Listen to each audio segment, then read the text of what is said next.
Indonesia ini sleeping giant, raksasa yang tertidur. Dan tidurnya ini sudah lama begitu. Terus ada juga yang mengatakan mengamati sejarah Indonesia itu mengamati sejarah missing opportunities. Jadi kesempatan-kesempatan lewat yang terus-menerus terabaikan. Itu sebabnya memang ke depan ini kita harus memenuhi prasyarat untuk menjadi negara maju dulu. Ya, kalau di pembukaan Undang-Undang Dasar itu mencerdaskan kehidupan bangsa.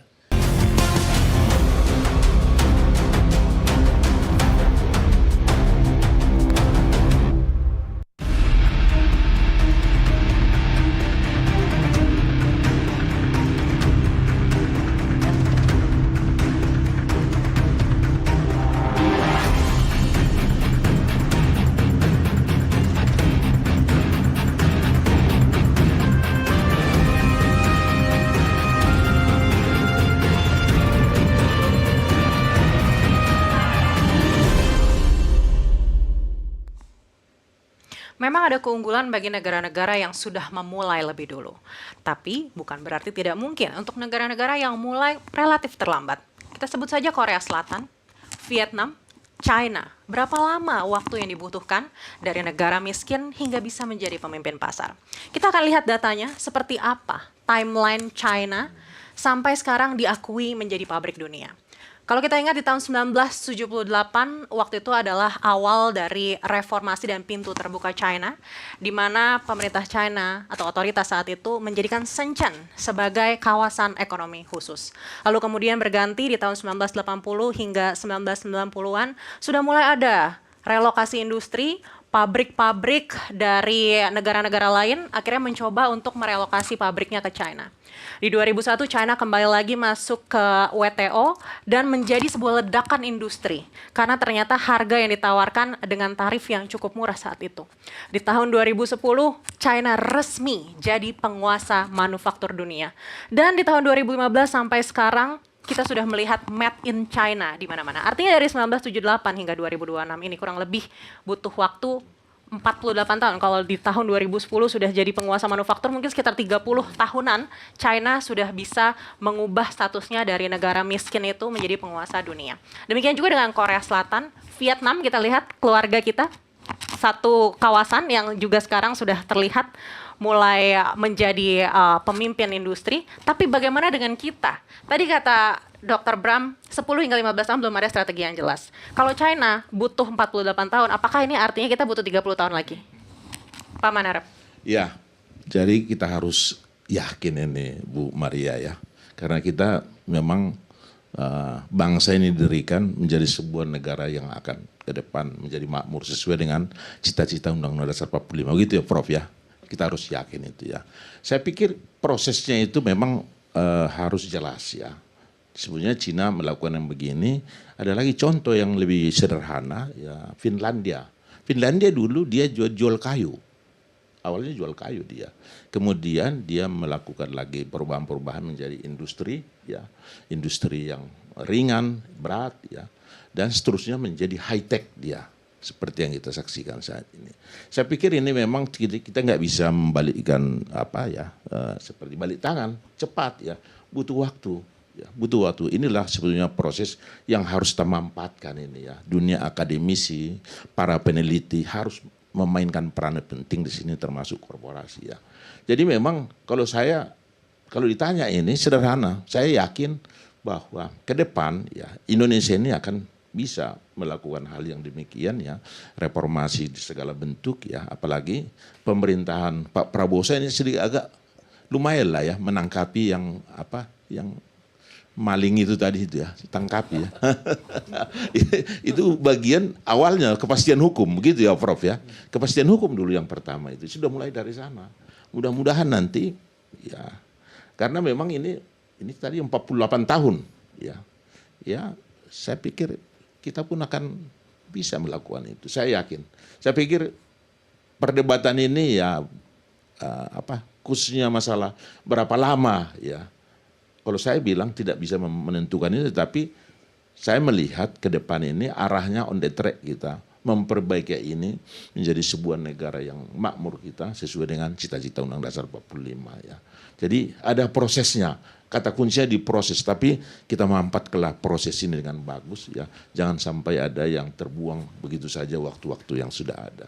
Membina infrastruktur, lingkungan bisnis ya, masalah SDM ya, semua itu di hulunya.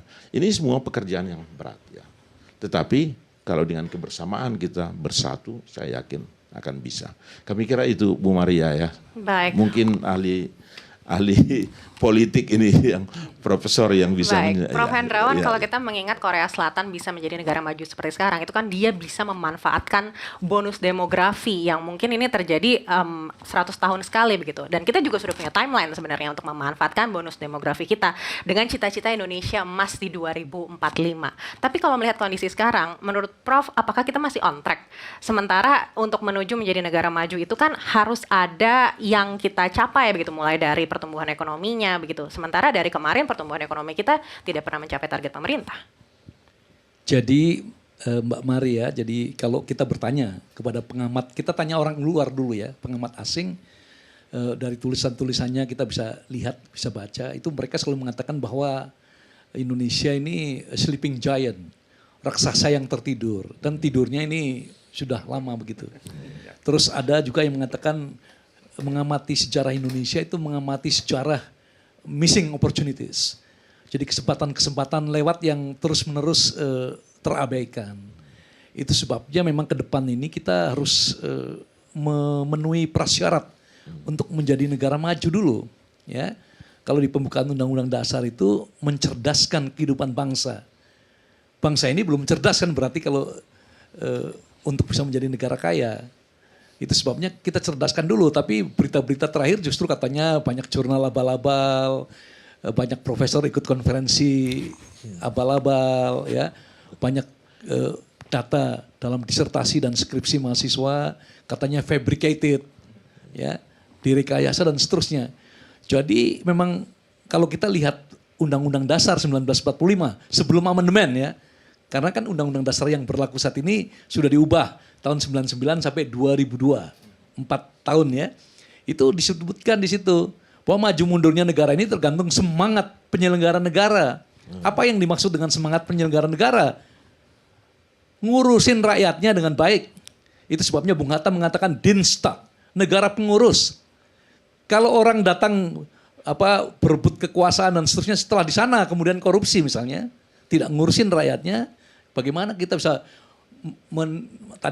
mencerdaskan kehidupan bangsa, memajukan kesejahteraan umum dan seterusnya. Apakah artinya kita sebagai rakyat yang tidak terurus saat ini? Jadi Mbak Maria, dengan segala hormat terhadap semua ikhtiar yang kita lakukan, semua keyakinan yang kita lakukan, kalau secara matematis, sayang tidak ada whiteboard di sini, saya bisa membuat rumus matematikanya. Bahwa tahun 2045 kita belum menjadi negara maju. Wow. Ya, karena untuk menjadi negara maju, pertumbuhan ekonomi 7,5 sampai 8% continuous, sustainable. Ini ke tahun 2045 tinggal berapa, bisa secara matematis dihitung. Ya. Tapi itu tidak harus membuat kita putus asa, ya. Jadi misalnya 2045 bukan negara Indonesia emas tapi Indonesia cemas misalnya, ya. Tentu tidak membuat kita putus asa. Justru itu membuat kita harus bekerja lebih giat lagi, ya. KKN, ya misalnya oligarki, ini harus dibenahi, aturan mainnya harus jelas, ya. Jangan kita bicara demokrasi tapi demokrasinya semu. Demokrasi seolah-olah. Kita harus jujur. Jadi kejujuran, Mbak, itu sekarang adalah sesuatu yang paling langka di Indonesia. Ya, orang berani berkata jujur, ya. Tapi risikonya kita tahu kalau berkata jujur ya, bisa dibully, bisa dimacam-macam lah. Tapi artinya kalau kita lewat target, Bapak bilang 2045 kita tidak akan mencapai menjadi negara maju. Pakai rumus matematik sederhana, iya. Kan sudah kita Lalu bicarakan. akhirnya kita akan melewati bonus demografi itu. Dulu kami di Komisi 11, kan salah satu mitra kerja Komisi 11 Bappenas, kami membuat skenario. Yang terakhir dengan Suharto Mono Arfa, kita buat skenario. Kalau pertumbuhannya tinggi, ini tercapainya tahun 48. Kalau pertumbuhannya sedang 52. Kalau pertumbuhannya rendah seperti ini tahun 60. Jadi menurut Bapak tahun 60 kita bisa mencapai itu? Kalau pakai matematik sederhana lah. Pakai rumus matematika, logaritma sederhana. Kalau 5%. Tapi kita dukung. Karena Pak Prabowo bilang nanti tahun 2029 bisa mencapai 8%. Nah kalau ini sustainable, ya continue bisa. Karena masalahnya ini rupiah anjlok. di atas 18.000, indeks harga saham jatuh. Nah ini apa? Muhammad Qodari, Badan Komunikasi Pemerintah mengatakan tunggu, karena Pak Prabowo sedang membenahi sistem. Pembenahan sistem, perubahan struktural itu butuh waktu. Kita sabar saja. Tapi kalau semakin penuh dengan ketidakpastian, ya ini namanya dulu nenek saya bilang, wah ini sontoloyo namanya, ya amburadul, ya. Tapi kita dukung penuh karena Pak Prabowo selalu mengacu, ya pasal 33 Undang-Undang Dasar kita. Baik. Pak Nofrisal sebagai orang logistik saya mau tanya nih, kita lewat mana kalau benar-benar yang mencapai di 2045 begitu, meskipun tadi kata Prof tidak mungkin begitu ya, atau 2060 lah ya. Mbak Maria, kita sebenarnya kalau belajar dari semuanya lah ya, konon katanya kalau Inggris itu jadi negara maju butuh 200 tahun. Amerika belajar dari Inggris butuh 100 tahun. Jepang belajar dari Amerika butuh 50 tahun. Korea belajar dari Jepang 30 tahun. Cina di bawah 15 tahun. Jadi artinya apa? Ini pembelajaran ya yang bisa kita lihat. Nah, apa yang sama di antara mereka itu? Cuma satu, mereka punya Industrial Trajectory Strategic Plan. Punya itu. Kita sudah punya, 2045 menjadi Indonesia emas. Tapi sekarang bagaimana, seberapa konsisten kita menerapkan, mencapai itu seperti Prof tadi katakan, itu dalam kita kita lihat dari konteks supply chain dan logistik, bagaimana kita memproduksi barang yang value added tinggi. Kita menghasilkan barang-barang yang tidak hanya mengandalkan natural resources. Kita berharap bahwa produk-produk barang-barang kita yang barang jadi misalnya betul-betul bisa kita bangun secara competitiveness. Pemain-pemain logistik kita harapkan menjadi semakin profesional. Benar-benar berorientasi kepada bagaimana kita menciptakan satu struktur cost yang baik. Jadi sehingga kemudian secara nasional struktur cost itu bisa menjadi bagian dari competitiveness. Negara-negara maju biaya logistiknya rendah. Karena semua sudah well established, aturan sudah ada, aturan dipatuhi, law enforcement dijalankan, kan gitu sebenarnya persoalannya. Di kita bukan belum ada, aturan itu sudah lebih dari cukup. Ya, lengkap sekali aturan. Prof Hendrawan di DPR pasti lebih hafal lah beliau gitu. Jadi aturannya sudah lebih cukup. Masalahnya adalah law enforcement-nya. Jadi ada beberapa isu yang terkait dengan dunia logistik supply chain. Kalau boleh saya tambahkan satu contoh misalnya, pemerintah sudah mencanangkan 1 Januari 2027 akan diberlakukan yang namanya ODOL, Over Dimension Overload, untuk trucking company. Ini sudah pengunduran yang keempat kalinya kalau dihitung sejak tahun 2007, 2009, 2015, 2017, 2023, sekarang 2027. Pertanyaannya adalah apakah akan mundur lagi atau kita konsisten menjalankan 1 Januari 2027 kita jalankan itu. Nah, ini kan challenge yang kita perlu hadapi. Ini baru contoh kasus soal logistik di sisi aspek itu. Saya tidak mengecilkan arti, tapi sampai hari ini tinggal 5 bulan persis 1 Januari 2027. Sebentar lagi 1 Agustus 2026. Tinggal 5 bulan lagi. Saya nggak melihat tanda-tanda yang signifikan untuk kita mempersiapkan diri untuk menyambut pemberlakuan ODOL 2027. Nah, itu tuh contohnya. Jadi kita sudah punya trajektori, kalau tadi saya sebut Industrial Trajectory Strategic Plan misalnya. Sudah ada. Kalau dulu kita sebut GBHN, dulu kita sebut Repelita misalnya gitu. Sekarang kita sebut sebagai Indonesia Emas 2045, ada. Itu trajektorinya kita katakan adalah gitu. Tapi persoalannya adalah bagaimana kita mencapai itu. Langkah-langkah besar itu kan diawali dengan langkah-langkah kecil. Langkah-langkah kecil setiap tahun, langkah-langkah kecil setiap 5 tahun, gitu ya kan harus konsisten itu jalan. Jadi kalau misalnya tadi ada seperti matematiknya Prof Hendrawan, jadi kalau misalnya sekarang 5, sudah yakin nggak akan kecapai. Tapi kalau tiba-tiba tahun 2009 jadi 8, tahun 2032 atau 34 kemudian menjadi 10, achievable misalnya gitu. Tapi konsistensi ke arah itu.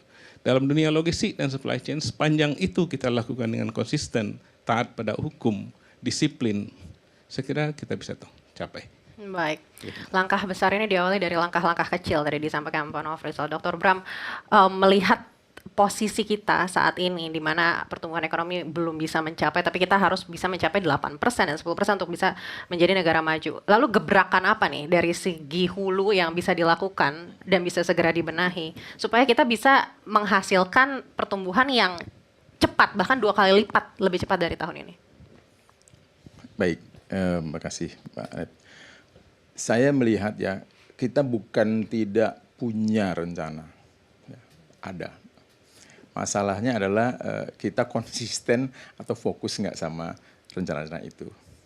Itu yang pertama. Yang kedua sebetulnya ada satu cara lagi, misalnya akselerasi ya, mempercepat segala macam. Tapi sama seperti yang kita bicarakan tentang low cost strategy. Kalau low cost-nya, yang dikalahkan adalah quality-nya. Jadi kalau kita mau akselerasi, pasti ada hal-hal yang bukan dikorbankan, ya artinya harus ada yang tanda kutip harus larinya lebih cepat, misalnya harus sprint dan segala macam. Itu jadinya memang sebuah hal yang sudah pasti ya gitu. Saya pikir itu ya, jadi kita mestinya harusnya lebih fokus gitu ya.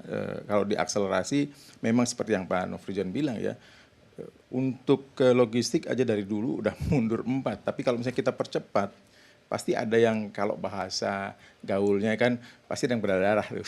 Gitu kira-kira ya. Kita harus rela dengan berdarah itu mestinya ya.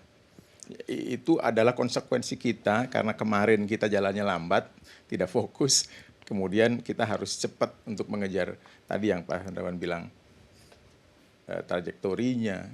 Baik, jadi bisa dibilang berdarah-darah itu adalah jalan untuk menuju ke sana begitu. Tapi kita harus berdarah apa nih? Kita harapkan ada strategi juga dari pemerintah dengan diskusi malam ini agar tidak hanya bisa berakhir di sini tapi juga bisa menjadi bahan pertimbangan untuk lebih fokus, tidak hanya pemerintah tapi seluruh stakeholder, bahkan masyarakat juga yang tetap bisa mengobarkan api semangat agar kita bisa menuju negara maju. Sekali lagi terima kasih sudah bersama kami. Yang pertama Prof. Hendrawan Supratikno, Guru Besar UPH. Dan kita Terima akan kasih. kembali usai jeda.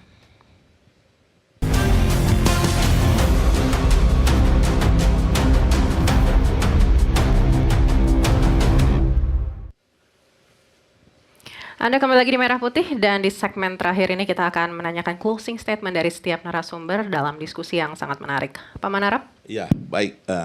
Saya tadi ada kelupaan satu, mungkin 2 kalimat barangkali ya. Kalau saya tetap berkeyakinan bahwa strategi low cost ini untuk kita menjadi senjata yang sangat ampuh dalam rangka menuju cita-cita bangsa kita ya. Saya memberi contoh satu aja. Yogyakarta terkenal dengan low cost-nya di sana itu ya. Itu memang domestik apanya? Itu contoh yang real itu ya. Yogyakarta itu semua turis domestik itu di sana dan sudah lebih banyak sekarang turis domestik itu datang di sana itu dibandingkan dengan Bali. Jadi bukan berarti low cost ini tidak sulit, bukan dianggap sulit ya, tapi mudah dilaksanakan. Tinggal pemerintahnya menyuruh semua jangan mahal-mahal bikin, murah gitu. Itu saya kira. Jadi strategi low cost ini merupakan senjata yang sangat bagus ya. Dan memang tidak salah Mike Reporter mengajarkan ini 1985 ya, 84, 85 dalam bukunya On Strategy, On Competition, bukunya sangat jelas. Dan Cina berhasil, itu luar biasa. Kami kira itu closing statement. Jadi kita memang harus tetap mengadopsi inilah kalau menurut pemikiran kami ya. Terima kasih. Artinya masih relevan ya, Prof. Hendrawan? Jadi penyakit terbesar ekonomi kita adalah high cost ekonomi. Ekonomi biaya tinggi. Itu sebabnya saya setuju bahwa efisiensi dan menciptakan keunggulan biaya sesuatu yang harus terus-menerus kita lakukan. Dan yang kedua, kita harus optimis, tapi optimisnya harus hati-hati ya dan terukur. Terima kasih. Pak Nofrisal? Ya, efisiensi is a must. Kita udah sepakat. Kalau analogi lumbung padi tadi saya tambahkan, maka efisiensi itu akan membantu kita untuk survive. Lumbung itu dipergunakan apabila diperlukan kan, sebagai stok. Tapi sekarang kita masalah lumbungnya aja nggak punya. Jadi itu yang harus kita lakukan dan strategi low cost, strategi katakanlah diferensiasi strategi dan sebagainya, itu adalah bagian dari industrial trajectory strategic plan. Itu yang harus kita bangun dan kita konsisten menjalankan itu. Begitu Luar kira-kira, biasa. Mbak Mari. Dr. Bram? Ya, buat saya tidak ada yang tidak mungkin. Ya, sesuatu kita harus tetap optimis. Ya, tadi bahwa low cost menjadi salah satu pilihan misalnya is okay gitu ya. Tetapi dengan catatan juga pasti ya, ranjau-ranjaunya harus kita singkirkan, duri-durinya. Mungkin itu akan menjadi jadi real ya, low cost beneran gitu ya. Itu yang harus kita lakukan. Dan tadi seperti yang Pak Manar bilang, kita harus beresin SDM. Itu aja. Baik. Itu. Jadi strategi untuk bisa mencapai low cost strategy ini duri-duri disingkirkan dan juga pengelolaan SDM ini harus dibangun dari hulu agar kita bisa lebih efisien lagi dan juga berdaya saing dibandingkan dengan negara-negara lain. Sekali lagi terima kasih sudah bersama kami Prof. Hendrawan Supratikno, Guru Besar UPH, juga Dr. Insinyur Sri Bramantoro Abdinagoro, Deputy Head of Doctor of Research in Management Program BINUS Business School, juga Dr. Nofrisal, Ketua Dewan Riset Supply Chain dan Logistik Ali, dan juga tentunya Dr. Manarep Pasaribu, dosen PPIM FEB UI dan juga advisor Anti-Corp sudah bersama kami kali ini. Sampai jumpa lagi di lain kesempatan. Dan ini adalah akhir dari Merah Putih Paradoks Indonesia kali ini. Saya Mariana, sampai jumpa.